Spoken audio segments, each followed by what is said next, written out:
Okay, You are? fair enough. Good.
Let me exit out of that and share one more item. Stop sharing this. And now I'm going to share one more item, which is the slideshow. No, that's not what I wanted to show. Where was the slideshow? Give me a moment. Give me a moment.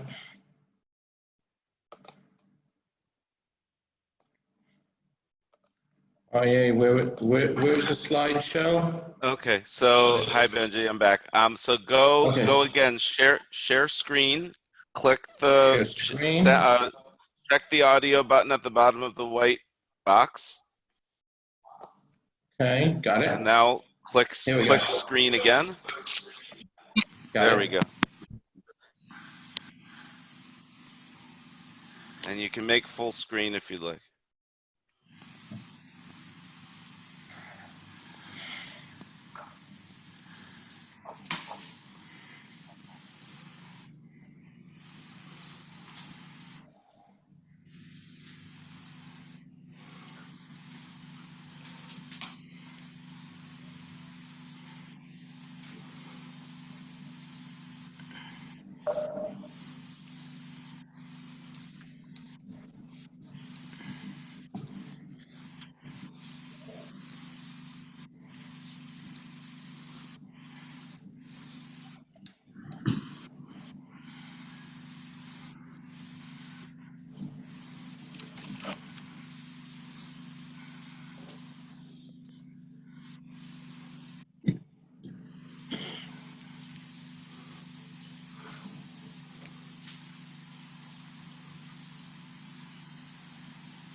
Okay, stop share.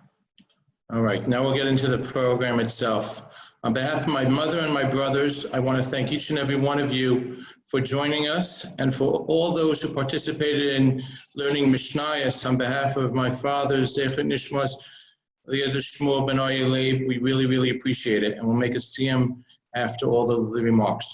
So I'm going to first unmute my mother, and she's going to be the first speaker. Mom, test. Okay. Yep, you're on. Okay. Shalom. Lester and I were married 55.5 years ago. And in that short time, I thought I knew him well.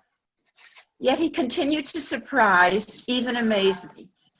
When we first met at a Stern College Hanukkah Chagiga, his first, my last, I had just returned from a year's study in Israel and detected what I assumed was an Israeli accent. No, he'd never been to Israel, but spoke Hebrew like a Sabra. That Hebrew was mastered in a deep P camp.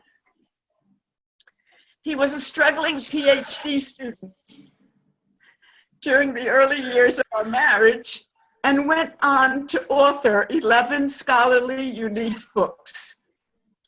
He succeeded in making his first shidduch between his Shomer HaTza'irnik roommate Harry and Nechama, a Shomeret Shabbat hematologist at Maimonides Hospital, and subsequently effected over 25 shidduchim, with the zchut of being Zaidi to more than 100 grandchildren. I wondered how such a generous, kind, caring human being overcame the bleak period of death and destruction, fear and terror, hunger and panic that were with him constantly during those first 12 years of his life. In my opinion, there were, among others, 3 main influences for good. One was the unstinting, boundless love of his mother, Chaya, for whom Eliezer Shmuel, her only son, was her Kadishal.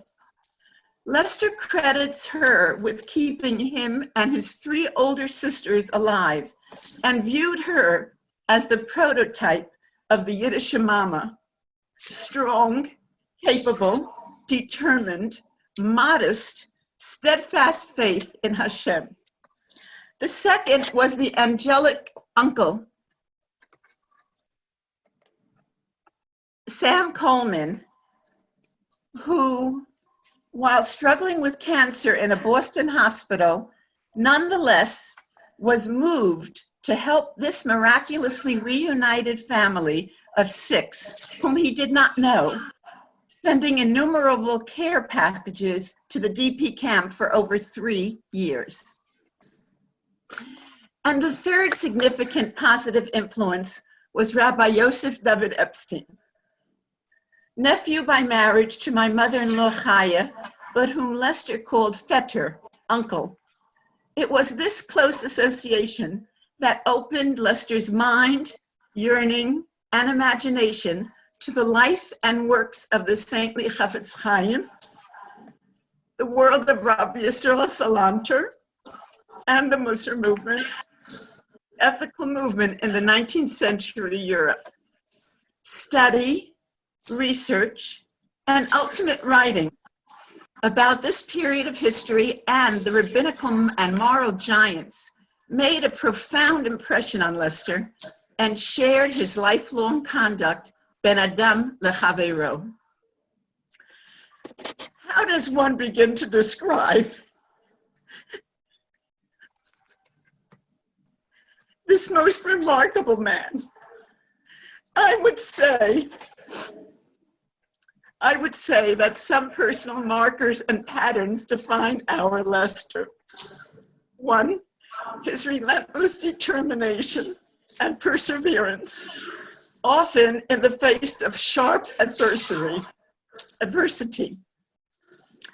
One can imagine how difficult and even devastating it was for him to leave his cherished family, his studies at Harvard, and his beloved Boston and Red Sox to go to New York City, but he was determined to find a wife. 2, he strove for excellence, not speaking any English until he arrived in America at the age of 12. Lester immersed himself in study, earning 7 academic degrees, and was the last PhD candidate of the great Jewish historian, Salo Whittier Barone, at Columbia. Thirdly, Lester was somewhat of a visionary in that he sensed great potential and possibilities in others, counseling them, guiding them in shidduchim, in courses of study, in employment, along life's bumpy path. But perhaps Lester is best known by his chesed and eagerness to help others. It was in the Sorel DP camp in Germany that Lester received the Foundation for Jewish Studies, where his commitment was developed to do loving kindness based upon the continuing colloquium of the Talmudic sages of the Gemara. Lester was drawn to the concept of light. He understood that we are the last gate for the energy of light to manifest itself through our conduct, our acts and omissions, loving our neighbors as ourselves. Lester knew that light shines on the family and thereafter, in the Rambam's sense of responsibility, on the community and the world through Torah study and our mitzvot. Growing light through loving kindness, putting light out through anger. Lester was a participant of Hashem and rose higher than the angels, for whom to do what is right is automatic, whereas we have to struggle and break our teeth constantly to generate advanced flows of energy for loving kindness to improve the world. May I conclude by saying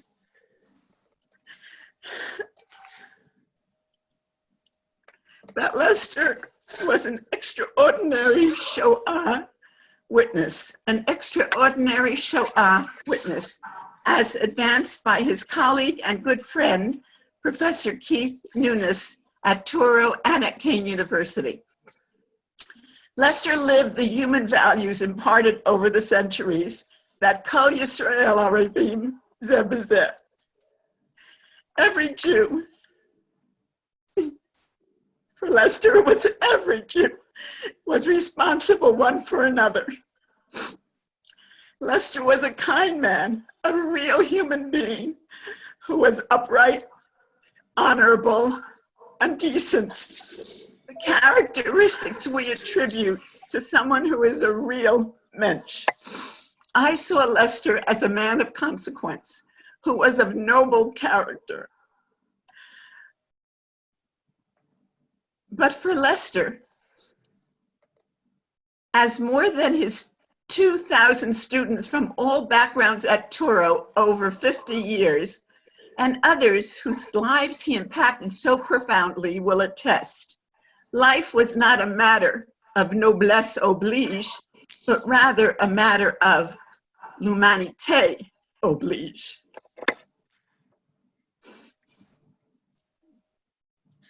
Thank you, Bubby. Thank you, Mom. I'm now going to call on Carl Shapiro. I'm going to unmute Carl Shapiro. I have to just find his email. It's iPad Pro.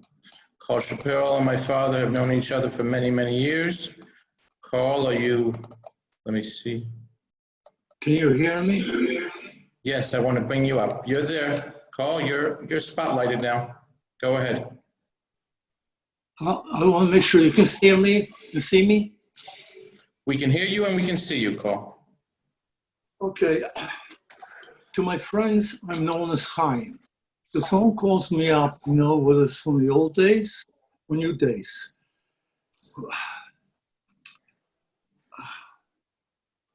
I don't know where to begin, really.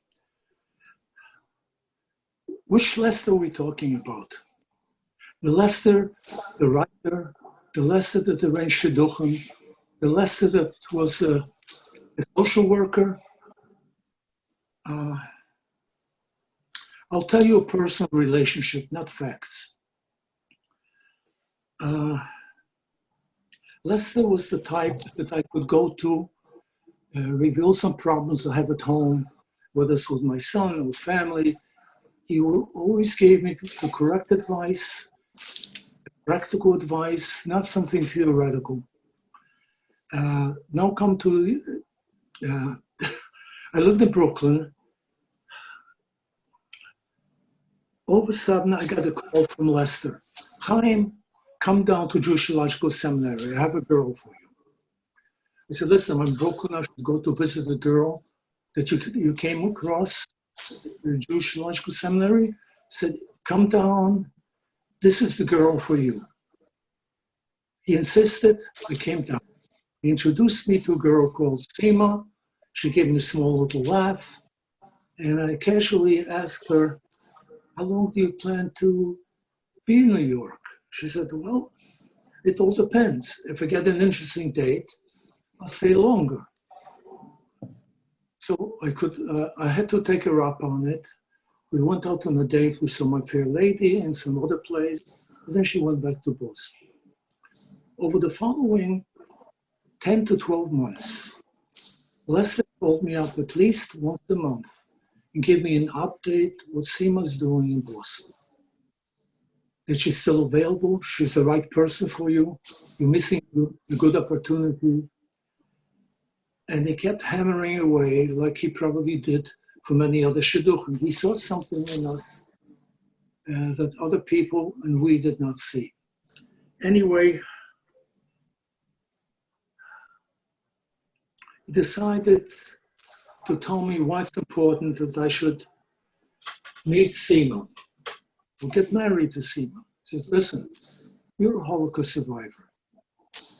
You're a good engineer, but you don't know how to laugh. You don't know how to make jokes. You look at life in a very pessimistic way. Seema's exactly opposite of you. You also lost your entire family. You survived with your parents and a baby sister, but you had no childhood. Seema is exactly opposite of you. She's cheerful, she's optimistic, she can laugh. You'll learn from her how to be a more human being. Not only this, she comes with a big, respectable family. She has siblings, uncles, aunts, and she's a ball of energy. I urge you that you pursue it. To make the story short, within 1 year of the first time we met, we got married at the Fifth Avenue Synagogue. Lester and another friend of mine, Ivan Nelson, were the aidim, and I can definitely confirm that I was one of his good shidduchim out of many others. I've known Lester for 60 years. We never spoke about facts, feelings. And every time he called me, even though he was sick for quite a few years, the first questions were, how is Seema doing? What's new with Seema? Did you try this? Did you go to this type of doctor? How about trying that medication? And I have a sick son, mentally ill. He made the connections for my son to be admitted to OHEL. The point I'm trying to make is he never spoke of us. He always tried to. And if people ask me who's my best friend, I had only one. My children know about him. What else can I say? I miss him. Even though we're far apart, he was living in New Jersey and I was living in Brooklyn, Queens. I felt that he was like my soulmate. I cannot say this for anyone else. I love my wife, but he was my real friend. I miss him. That's all I miss him. Thank you for letting me share my thoughts about Lester, the husband, the lover of the girl, the shidduchim that he arranged, the grandchildren. He was Ohev Yisrael through and through. Am Yisrael. His children are following in his. Thank you. Thank you for listening. Susan? Thank you. Please smile, please. Chaim Paul Shapiro alluded to the fact that my father, he and Ivan Nelson were close friends. I'm going to now call on Ivan Nelson. I got to first find him. Give me a moment. Let me view, and where's Ivan? Would Ivan Nelson? Ivan, here you are. Easy enough. Perfect. Thank you. And now please address, this should be exit screen. Give me a minute. A little technical difficulty. Where did Ivan go? Ivan, I think you're up here. All right. Go ahead, Ivan, please. Okay. Thank you for giving me this opportunity to speak about Lester.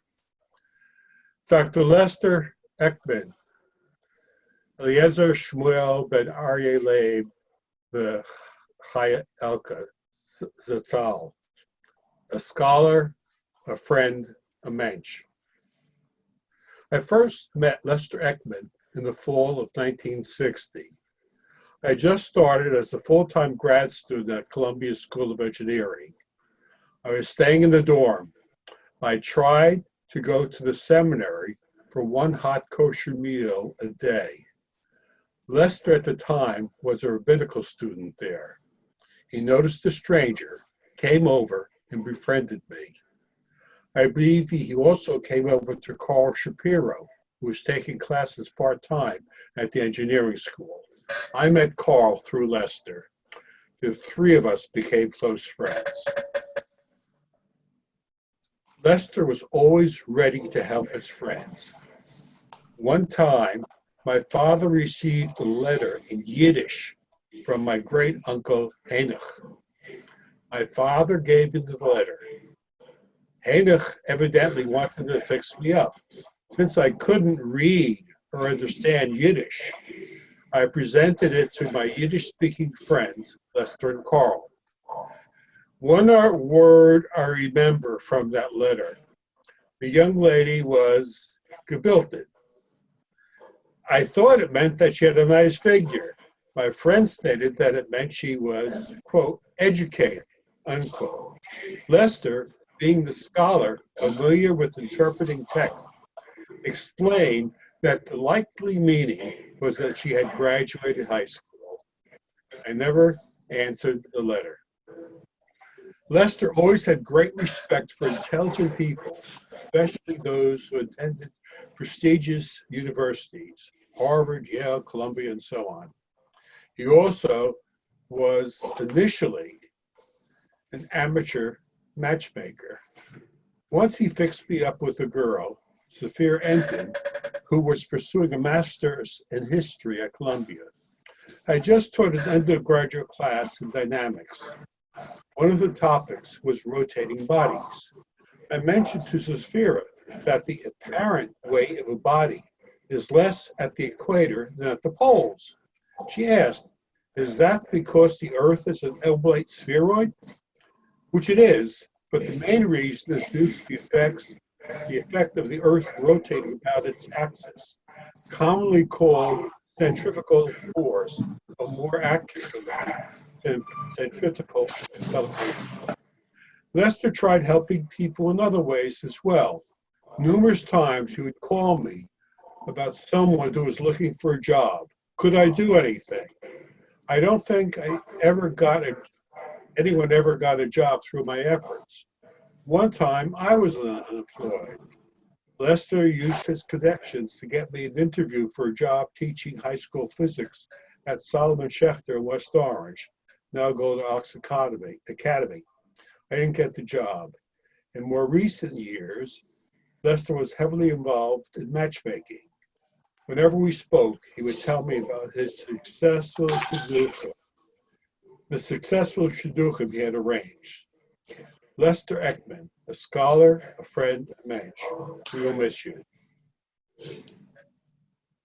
Thank you, Ivan.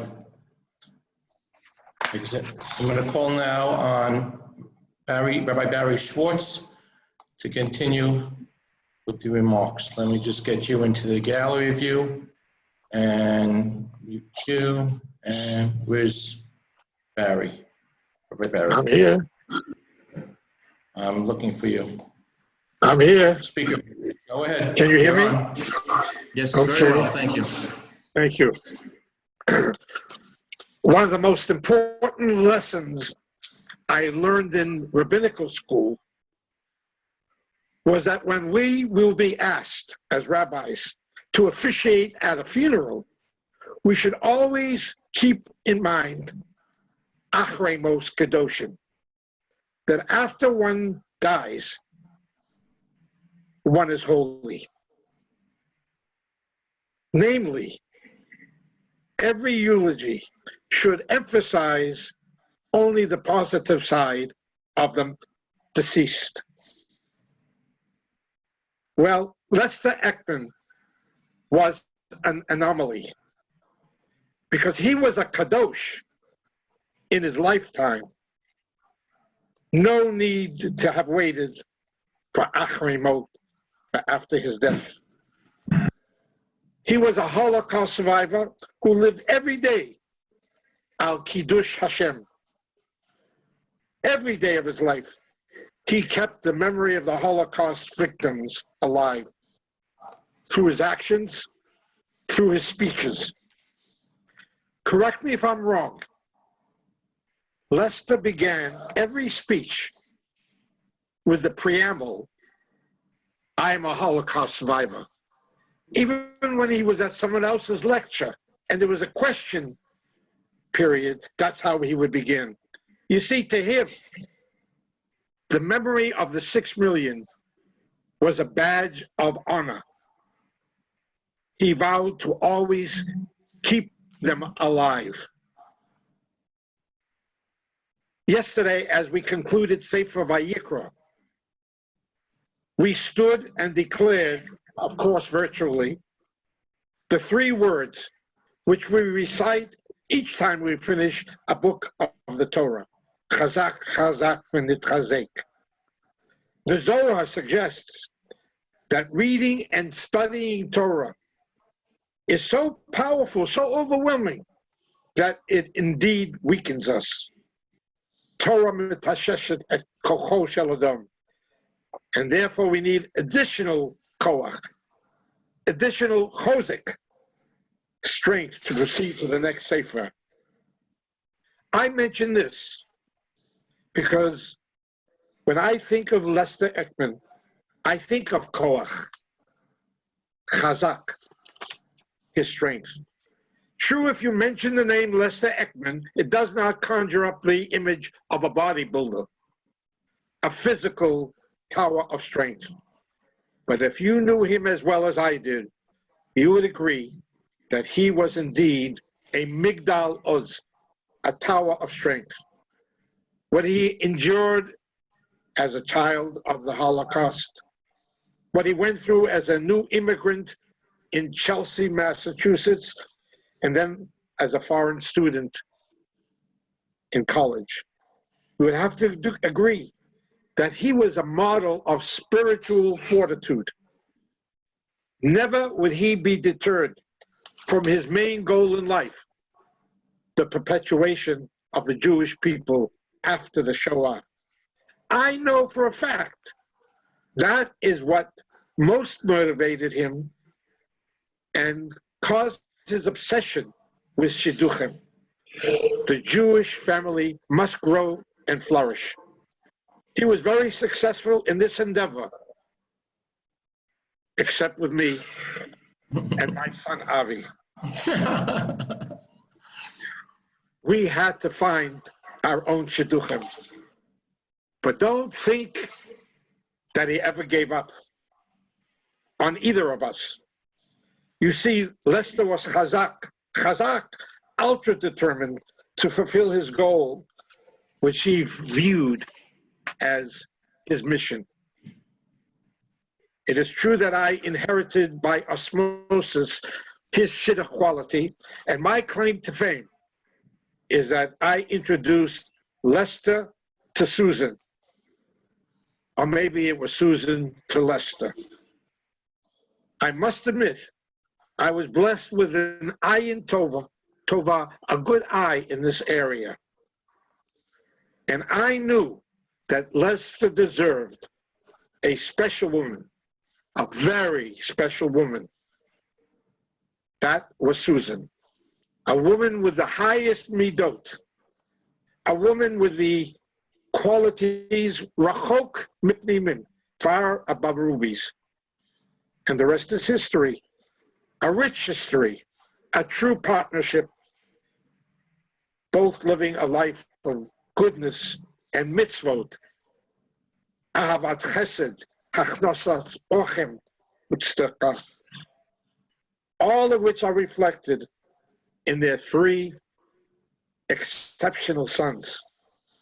He adored all of you and your wives and your children. And I must say again, Susan, everyone knows you added years to his life and meaning to those years. Lester and I had many serious discussions, not only about dating and women, but about Jewish education and Israel. In fact, it was he who convinced me to purchase Karkar Ba'aretz, an apartment in Jerusalem, as well as our home in Vacation Village, which turned out to be the only 2 properties Sonia and I ever owned. Believe it or not, he enjoyed hearing about the conservative movement and was proud that I was bringing Jews closer to Yiddishkeit, and that his dear friend lasted in one shul for 37 years. He would tell everyone he would meet, and in front of me, he would put his hand on my shoulder and say, this man, he lasted in one shul for so many years. Lester Eckman and Barry Schwartz were chaverim for over 60 years. But more than that, we were Yididei Nefesh, soul friends. Between us, a strong Gordian knot existed, a Shilohi Natek, which could never and would never be broken in life nor in death. So to all his mourners, let me say, Chazak, Chazak, v'nitchazek. May Hashem give all of us the strength to go on. And may Lester be a Melit Shosha, a heavenly advocate for us all. Yehi Zichro Baruch. Thank you. I now call on Dr. Robert Lubavitch, a very close personal friend, to continue with the remarks. Oh.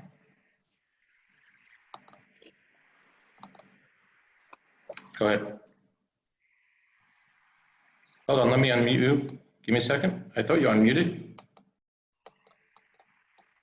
Wait, unmute you. Unmute. Okay, go ahead, Robert. Thank you. So where do you begin? After what Rabbi Schwartz just mentioned, we have to go back to the Bible and quote, Ech naflu giborim. One of my late father's favorite books was The Jewish Spiritual Heroes, which wasn't only the physical heroes, but those of the spirit. As the son of a Holocaust survivor on both sides, and becoming close with Lester here in Vacation Village, he was a gibor in the true sense of the Jewish people. I don't need to tell this audience what the Holocaust was, what people went through. And each of their lives, in terms of giving and rebuilding and looking forward, it was an unbelievable power. Ech naflu giborim. The last time I saw Lester was in February. I went to visit him at the home before the COVID crisis, and we were talking. And even there, he was trying to fix. I have two daughters. He was trying to fix both of them up with young men. Even called one right there from the hospital bed. I'm not joking. And we're talking about his life, and he's saying, you know, I accomplished something. We were talking about his family, his 3 children, his wife, his grandchildren, his books. And in a way, and this is really for Ari and Izzy and Benjamin, he knew he had other issues at the time. And sometimes a man takes stock of his life. And the way he said to me, with his head shaking, I accomplished something. Thinking of his children, his daughters-in-law, his grandchildren, the perpetuity of the Jewish people, and that he was a part of it. I think it gave him a tremendous comfort at that time, knowing that no matter what time he had left, that he made the best of every day and is truly a gibor in every sense of the word. In personal notes, I first met him about 33 years ago when I was single in Vacation Village. My parents rented the house right next door to his, and he was trying to fix me up. Fortunately, I married a wonderful woman through other means. We stayed close over the years, got closer professionally, personally. He helped guide my daughter, who's a college student, and because of him, she decided to go to the NICAS Touro school. I could just tell you, on a personal level, the chesed, the just pure out of the goodness of his heart, what this man gave the Jewish people, to me personally, is a reflection of who he was. And again, as Rabbi Schwartz said, these things don't occur in a vacuum. It was part of a team. His wife, Susan, I've also befriended with my wife, Amy. Together, they pushed the Jewish marriage and rebuilding the Jewish community. They built part of a world in education. He published books. He gave me some books. I was honored to even contribute to helping with his chair. It just goes on and on. What a giant he was. As I said, Ech naflu giborim. He's a man of honor, a man of distinction, a true gibor, a true hero of our people. I miss him already. And let's all take it upon ourselves to continue his work and his legacy. And I wish comfort to Susan, the 3 children, the daughters-in-law, and all the grandchildren. Thank you. Thank you, Robert. I now call on Dr. Michael Schmidman to continue. I have to find it. Let me find you to unmute you. A lot of people on the call, so give me a minute. SHMS. Bear with me a moment. Okay, should be able, here you are. Okay. Okay, Michael Schmidman here. I think I have you now, Dr. Schmidman. Okay. Thank you, Benji. Okay. About 2 years ago, Professor Lester Eckman, Zichrono Livracha, my friend and colleague at Turo for decades, gave me a copy of a new book he had just published, a poignant personal memoir entitled From Holocaust to Freedom. In his characteristically captivating style, he describes in detail the Chasdei Hashem that enabled him as a young boy to eventually escape the poverty and horror of the Holocaust years and to arrive, together with his family, in America. But upon reflection, his survival and escape from the Shoah was not just Chasdei Hashem performed for him, but as it turned out, it was Chasdei Hashem on behalf of all of Klal Yisrael. And that is because the impact of the subsequent achievements of this particular refugee on countless individuals, on Klal Yisrael, was immeasurable. Professor Eckman's achievements are legendary. His numerous path-breaking scholarly books and his masterful teaching strongly influenced innumerable students of modern Jewish history and the history of the Shoah. His courses on the Holocaust that were offered to non-Jewish students at one of Turo's schools, among the most popular of all the courses at that school due to his very engaging style of teaching, totally transformed non-Jewish student attitudes toward Jews and Judaism. His charm, intelligence, creativity, and persistence made him an invaluable solicitor of funds for Turo, especially from families of partisan fighters and Holocaust survivors. And he initiated and shepherded and was the driving force behind a major fundraising effort for my own school, the Graduate School of Jewish Studies, leading to the establishment of a chair in Jewish Studies. Lester often would see me at work or call me, but every one of those hellos was also accompanied by a new and creative idea for academic programs and fundraising projects. He was a Ma'ayan HaMitgaber, an overflowing stream of creativity. In addition, as has been mentioned appropriately, his selfless work on behalf of Klal Yisrael through his thoughtful, relentless, and extraordinarily successful matchmaking was simply without match. Some faculty and students of my own school owe their shidduchim to him. Broad differences in hashkafa, differences in age and wealth, no matter. Nothing seemed to present barriers to his matchmaking initiatives. Somehow, in an almost prophetically visionary way, he could see a successful match where others would not have even dared to try. For all these reasons, and for so many more, he will be sorely missed. Yehi Zechro Baruch. Thank you, Dr. Schwickman. One of my father's passions was that of shidduchim, as was mentioned, and we're going to talk to Izzy and Izzy Rosenberg from Texas discuss it. So here you are. Let me just unmute you. Give me a moment.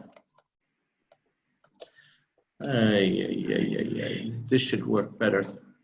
Unmute. Okay, here I am. Okay, go ahead. Can you hear me? Hi, how are you? Good, welcome. Thank you. Thank you for letting us speak at this occasion.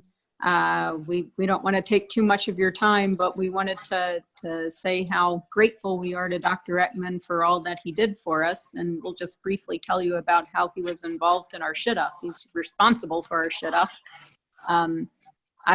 Several years ago, I had been living in New York. I'm not originally from there. I'm from Memphis, Tennessee, and I had gone there to do a residency. And being from Memphis, there weren't a lot of Jewish young people my age around where I was. That's why I decided to go up east. I was there for almost 4 years and was not successful in finding a shidduch on my own. And my good friends Rivka and Mark Wisnia, who I believe are watching right now, wanted to introduce me to Dr. Eckman. And in the process of trying to connect us, my parents came to visit New York, and they came on a particular weekend because my father is a Holocaust survivor, like Dr. Eckman, and there was a big partisans convention going on. So my father and my mother went to this big banquet, and I was not able to attend because I had to work, but I came at the very end, and my parents told me that a elderly gentleman named Dr. Eckman had been walking around the room and introduced himself to them and wanted to know who they were, what was their story, and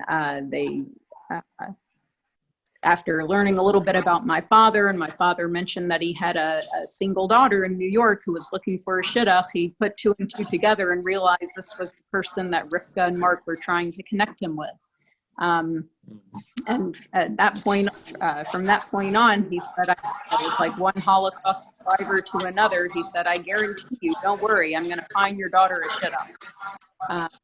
And he and I would speak quite a bit on the phone, and eventually he came up with the idea that I should meet my husband, Bernie. Bernie, he had met 7 or 8 years before on the advice of some other single friends of Bernie's. He said maybe the 2 of them should connect. Maybe Dr. Eckman might know somebody. He kept Bernie in mind for all those years. He set him up, and I guess for my sake, none of those ideas worked out. But in the end, he set us up, and it clicked. His idea was that we were both from out of town. Bernie's from Texas. I was from Tennessee. We both were not big fans of living in New York. No offense to anybody who's watching. We were both from, and he said, why not give it a shot?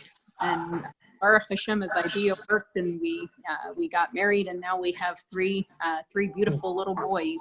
And we owe it all to Dr. Eckman. And I guess in thinking about Dr. Eckman and all of his influence in the world, shidduchim, he was a very personable guy. If you were in the same room with Dr. Eckman, you couldn't not be his friend. He wouldn't let that happen. He wanted to get to know you. He wanted to know all about you, and he had an incredible memory.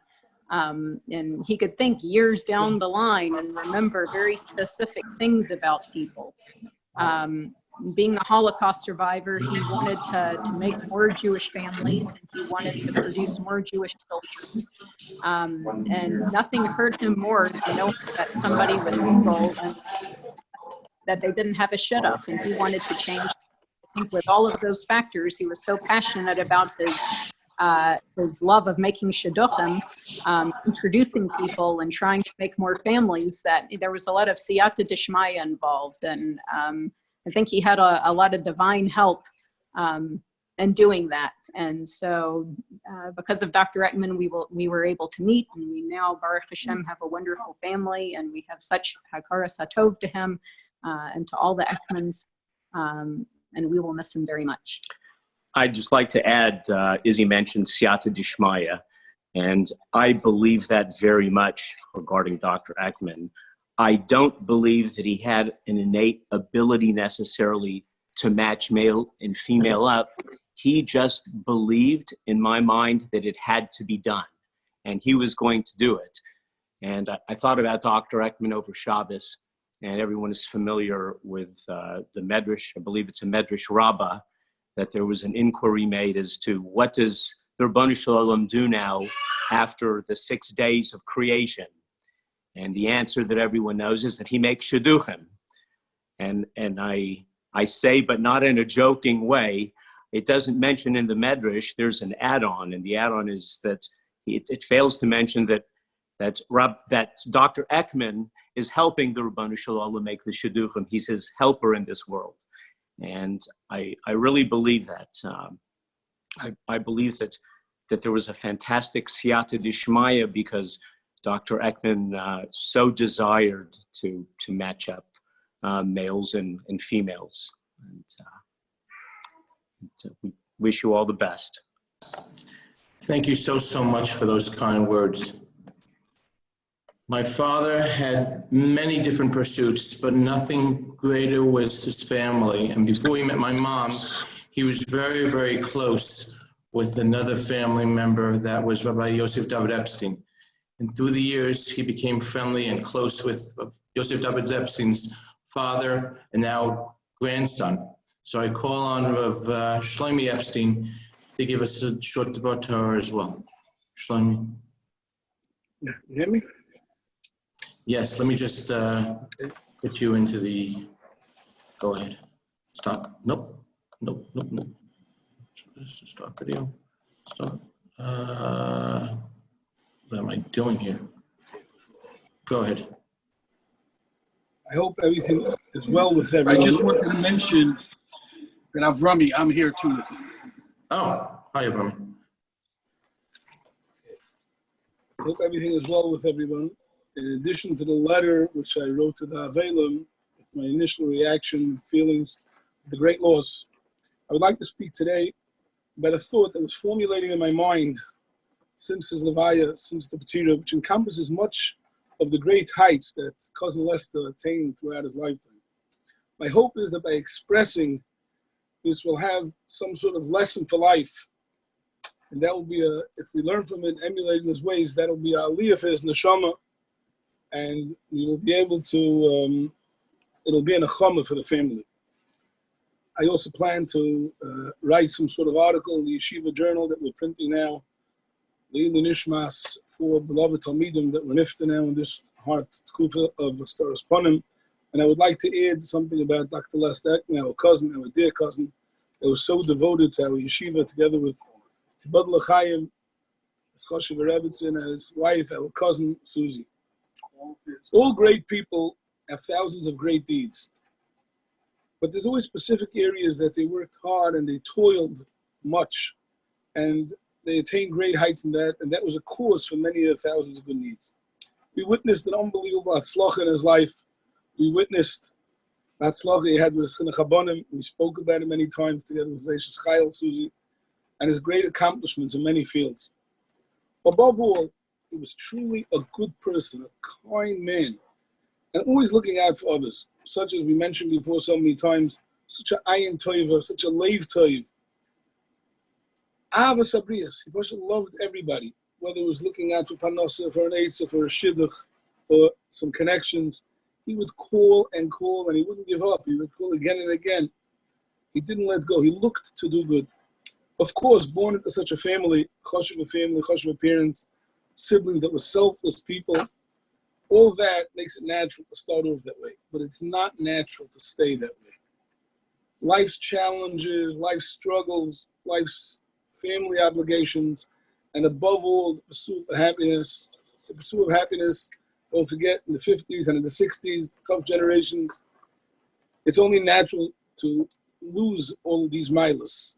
And one tends to become very, very self-centered and get involved in a world of their own.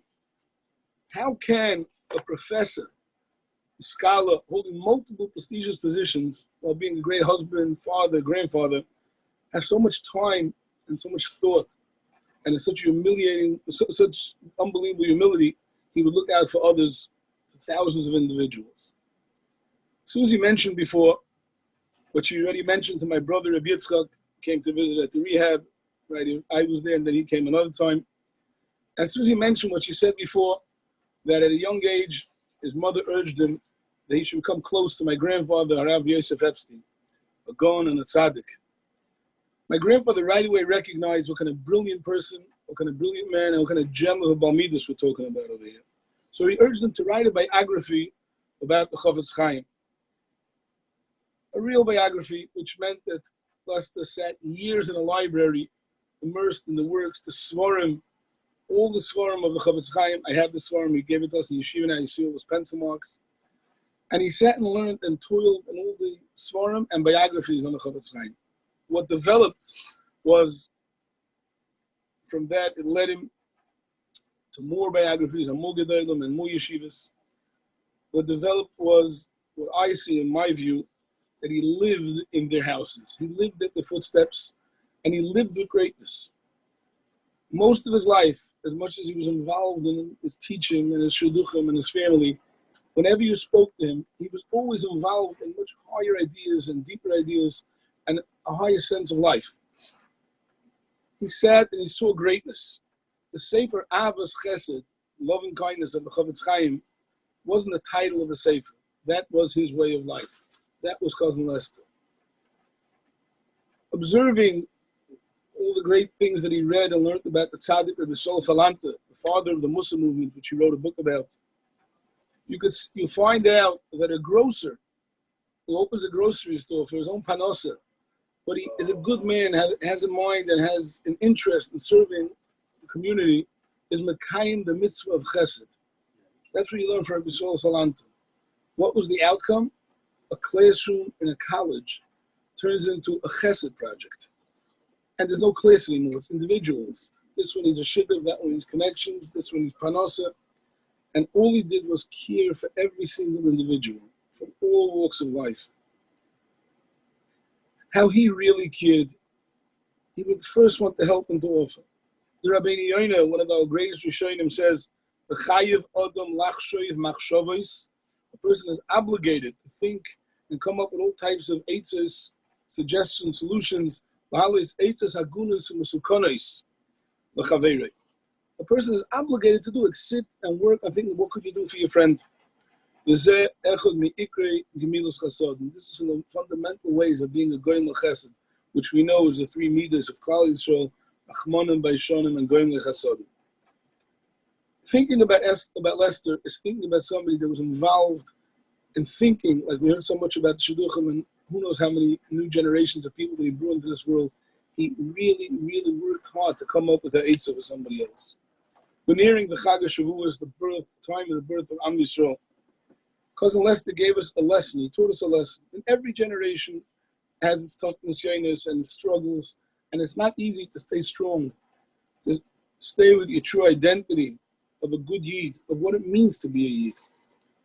By clinging on to good people, by living with their ideals, by living through their biographies, living always with great heights in mind and seeing and witnessing so much, it helped them recalculate the navigation system through life, not losing focus on what our purpose in life is, living a higher life, knowing that we're here for Elam Haba, and just always, always thinking about others, preparing a lifetime for Elam Haba.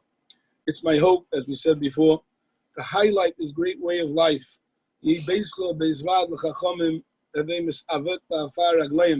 That is what he did. He was always surrounded by Gedolim, by great people, by rabbis, by tzaddikim. That was him. He lived it. If we could emulate him and we could give him the schus of realizing how much it does for a person, and of course you need a wife, a tzaddikus like Susie, to back all this. It's not easy. To live with greatness and to pursue true happiness. Maybe that's something that we could emulate and It would be a very big schus for the neshama and for his 3 beautiful children, which we always spoke about. He should be a Melis Yosha for us, for his Eishes Chayil, for his children that were so devoted, for the whole Klal Yisrael that he loved so much. And I just want to finish off with the last conversation I had with Lester. He was talking to me about COVID. It was right when he came home from the rehab. And he asked me, "Nu, Shlomo, what do you hold? What do you think?" I said, "I don't know. I'm too young. I don't know." He said, "Let me tell you what it is. There's too much Lashon Hara in Klal Yisrael." And then I told him how I'm learning out of halachas of the Chavetz Chaim every day. He was so happy.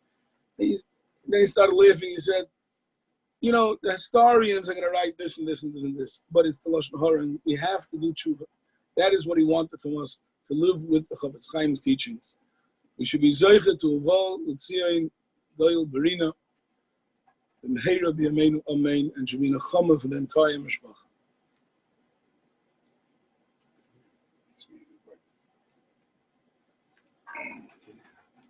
Benji, on mute.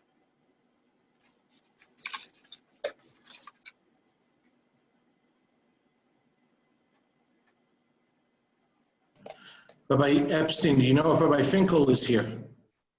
Rabbi Finkel couldn't make it. Okay. Finkel couldn't make it Okay. because we're all So- quarantined. I'm in somebody else's house. He was in the place. Understood. I think it's the second we're gonna time I now left my skip house. to the next Almost gen- in Levaya. Thank you very much, Rabbi Epstein, again. Now let me turn to Perry Eckman. Perry, whose computer are you using? Perry?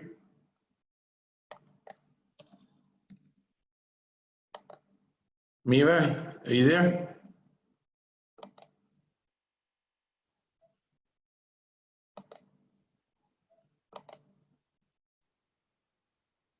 All right, let's see now.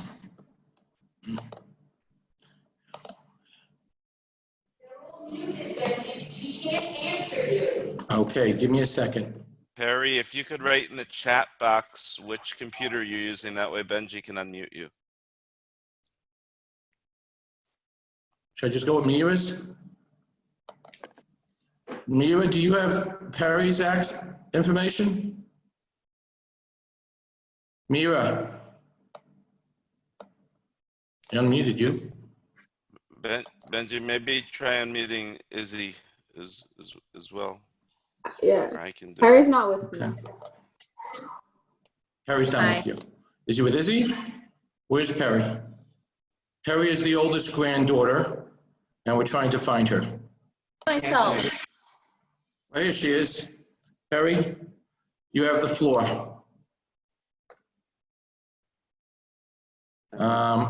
Unmute you. Okay. There we go. Okay. Hi. There are no words to adequately describe how much pride and love Zadie had for his grandchildren.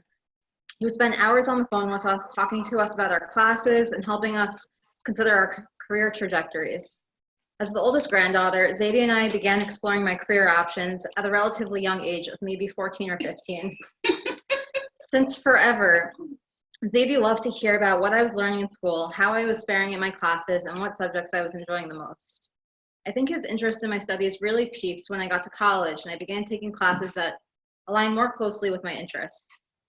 He loved hearing about my political science courses and always was asking about which writers or philosophers I was studying, how I felt about my professors, my classes, everything. When I finally decided that I was going to study law, Zadie checked in regularly about how the LSATs were going and questioned regularly about where I was planning to apply. For months, I always said, Zadie, I don't know yet. I need my scores to come back. And when they finally did, Zadie was so excited to help me get into whatever school I could dream of. For Thanksgiving, we went to Bubby and Zadie's for dinner, and he pulled out the Who's Who in America book and said, Perry, they don't just publish about anybody, you know that. He would have done whatever it took to get me into wherever I wanted. One Motzei Shabbat, I opened a giant envelope from Touro Law School and discovered that they not only had accepted me, but offered me full scholarship as well. Immediately, I called up Zadie, who was so overjoyed with happiness on the other end, so much so that I had to lift the phone away from my ear. After he congratulated me, I passed the phone to my dad, and Zadie exclaimed something along the lines of, Izzy, no more tuition payments for you.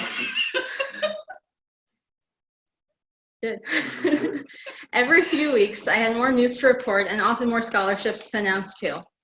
However, I never had the chance to tell him where I ultimately decided, and I know that he would have been so proud and excited for me to continue in Uncle Benji's footsteps.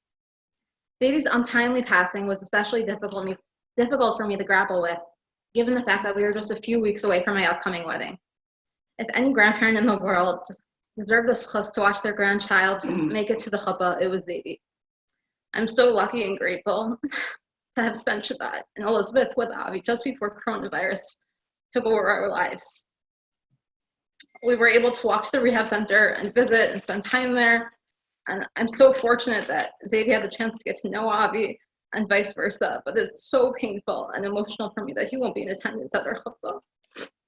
I'm sure that I speak for all my siblings and cousins when I say this. Zadie had so much love for all of us. He loved to hear about our progress in schools and opportunities that we were pursuing. He was so proud of everything that we did and invested in seeing where we would go in life. I sincerely hope that I'm able to continue to make him proud.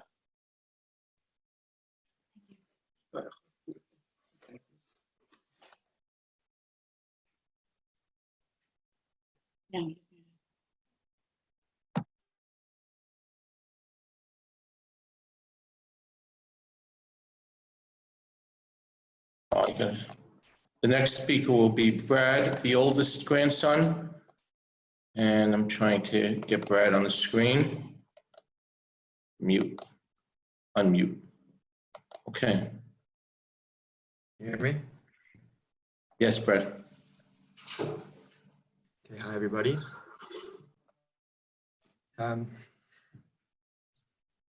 These past few weeks, following the day Zadie has passed on, I found myself to be more quiet and reserved than usual as I reflect on his life. In terms of emotions, I feel sad that the world has lost a great human being. I feel somewhat regretful of the times I could have been a better grandson, proud that stories never heard before of Zadie and his small acts of kindness come to light from friends, work colleagues, and community members, and empowered knowing just how many people he touched.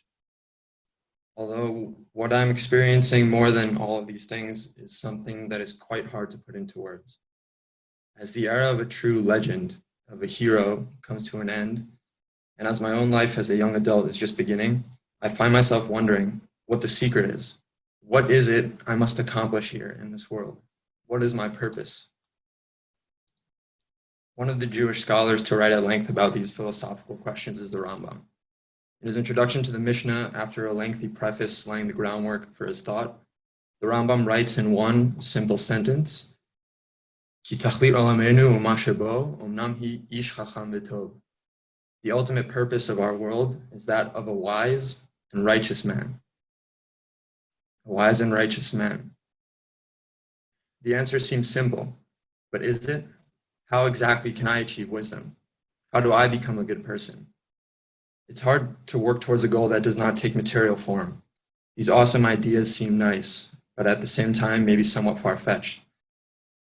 These are just some of my thoughts that lead me to feel that the challenges the world presents can't possibly allow for the idea of the wise and righteous man to be achieved. But frankly, I couldn't think of a more elegant and succinct way to describe the person that is Lester Eckman, a wise man and a good, righteous man. A true chacham, a scholar of his generation, Zadie was passionate about learning and teaching Jewish history, but his passion went far beyond just one subject. It was something bigger, something much more pure. Zadie's passion for learning extended to just about any field. Medicine, philosophy, literature, just to name a few, and his unparalleled drive to constantly educate himself through books set him apart from others. Zadie was always reading and writing, constantly learning to expand his expertise whenever possible. He would always ask me and my siblings what we were learning in school, and always made sure my mind was sharp when I wasn't in school. His authored books, a handful of degrees, and several esteemed academic awards are living proof of Zadie's special superpower. This also translated over to another key part of Zadie's life. Not only outstanding ability to absorb knowledge, but a love to allow others to experience the same joy. Zadie loved to teach others and did so until the day he passed. And this takes us to the Rambam's second component, a good man. Zadie's first priority was never himself, as we have all experienced in different ways. He truly cared about each and every person around him and loved them unconditional to who they were or what they had or hadn't accomplished. His endless acts of humble chesed truly speak to his character of a mensch, of an honest, good man. Most famously, he was eager to help making others happy through shidduchim and matchmaking. I remember him speaking to people for hours upon hours, simply in the hopes of potentially making two more Jews find happiness. His quiet generosity of tzedakah to friends and family in need is yet another recurring theme in his life. I reflect on the life he lived and how he chose to live it, what he has accomplished and what he has left behind. I'm so proud to truly lucky to have a personal relationship with such a special person. Zadie, among many other things, has set the bar. He has proved that it is possible to live an amazing life, one of love, one of integrity, and one of respect. He has given me a roadmap to achieve what the Ramchal calls Chovat Ha'adam Ba'olamo, man's obligation in this world. The lessons I have learned from Zadie go far beyond our conversations over the phone or the few times a year we would see each other.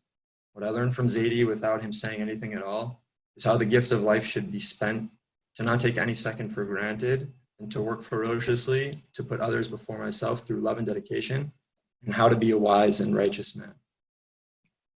We are all witnesses of the amazing life of Lester Eckman. We can take comfort in the fact that although he is not physically with us today, Zadie has touched several other young Jewish people similar to me, and the spirit will surely live on for generations to come.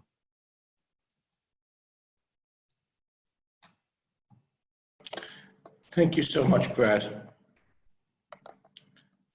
I'm now going to unmute everybody and try to find Chazam Alavani. Is Chazam Alavani on the call?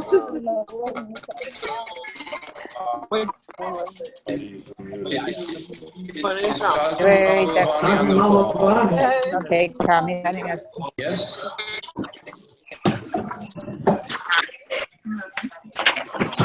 That was a bad idea, unmuting everybody. I'll mute you all. Muted everyone. Is Chazam Alavani on the call? Anybody? Does anybody know if Chazam Alavani is on the phone? Anybody can send me a chat to let me know if Chazam Alavani is on the phone? If not, we're going to have my brother-in-law, Aryeh Eisenberg, say the Kel Malay. So again, I'm going to unmute everybody, and Uncle Aryeh, the Kel Malay. Aryeh? Mute everybody but you. Mute you. Okay. Go ahead, Aryeh. Can you hear? El Malay Rachamim Shochem Hamsei Menucha Nechona Al Kanfei Hashchina B'malot Kedoshim Utarim Kizohar Harakia Masirim Et Nishmat Eliezer Shmuel ben Aryeh Leib Shahalach Leolamo Bavor Shenadvu Tzedakah Bad Haskarat Nishmato Began Eden Tehei Menuchato Lachein Baharachamim Yastirehu Beseter Kenafav Leolamim Bitzror Hachayim and Nishmato Adonai Hu Nachalato V'yanuach al Mishkavo B'shalom V'nomar Amen. Thank you, Aryeh. My nephew Natano will now do the Hadran for the Mishnayos. And I'm gonna, Noam, is that the, are you with Noam's computer? Nathaniel's with you? Yes. Okay, give me one moment and we'll have the Hadran said. And Give me a second. Go ahead. So the last Mishnah of Masechet Rosh Hashanah starts with Seder Tekio Shalosh Shalosh Shalosh.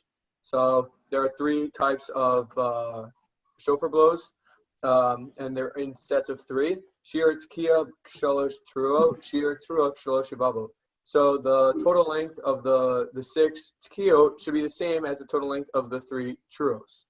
Shir Truo Shalosh Shivavo. And then the length of a trua should be like 3 whimpers. So if somebody blew the first tekiya of the set, and then he made the second tekiya of the set as long as the 2 regular tekiyot, so that he tried to make it so that it ends the first set and starts the second set, it only counts as ending the first set and not towards the second set. The Mishnah continues. Mishaberach v'achar kach nitmana lo shofar tokea meria v'tokea shalosh pamim. So if the chazan he said the brachos, the chazar shots of musaf, and without a shofar, and he receives a shofar later on, he does not need to. He says he blows the shofar, but he does not need to repeat the chazar shots. So just as the chazan is chayav, so too every single member of the congregation is chayav. And Rabban Gamliel says that the shaliach tzibur can fulfill the obligation of the congregation.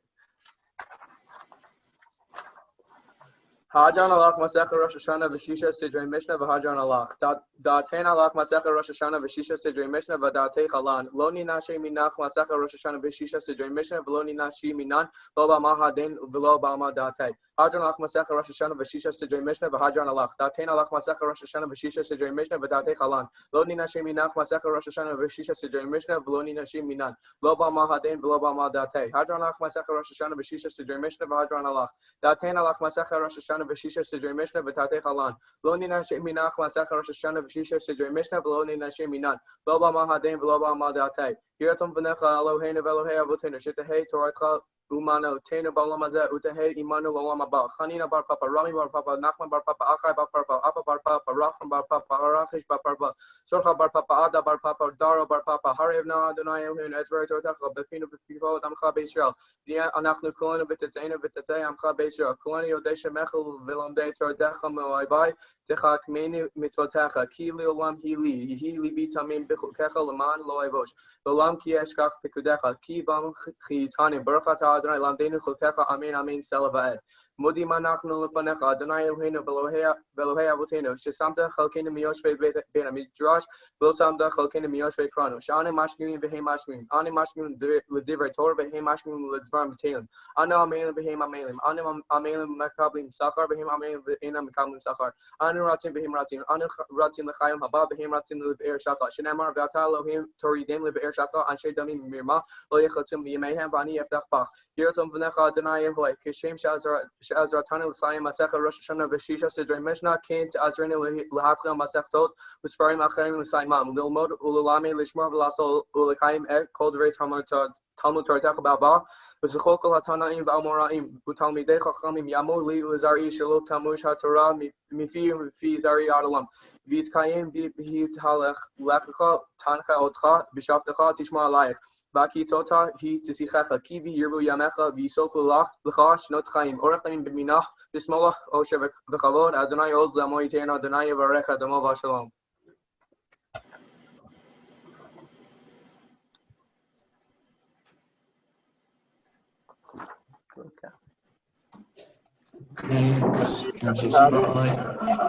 Yeah, coming up. One moment. Right now, give me a moment. I'm just finding myself. Get you out and so everybody can hear.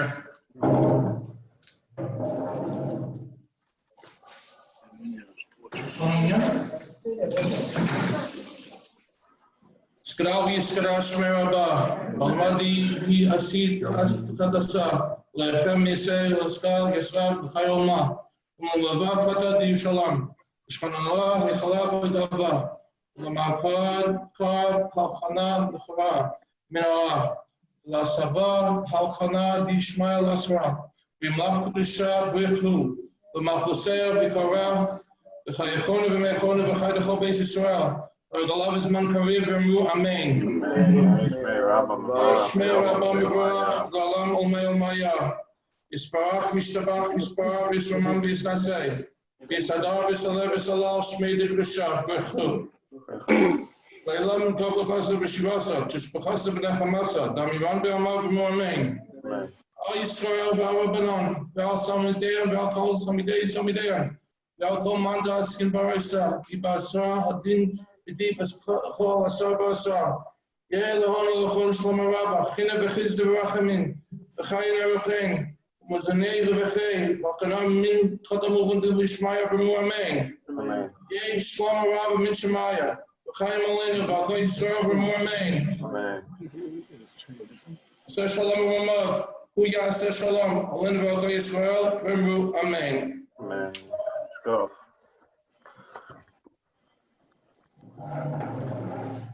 This concludes the Shloshim service for my father, Eliezer Shmuel ben Eliab, Shem ben Aliyah. We again thank each and every one of you for your remarks.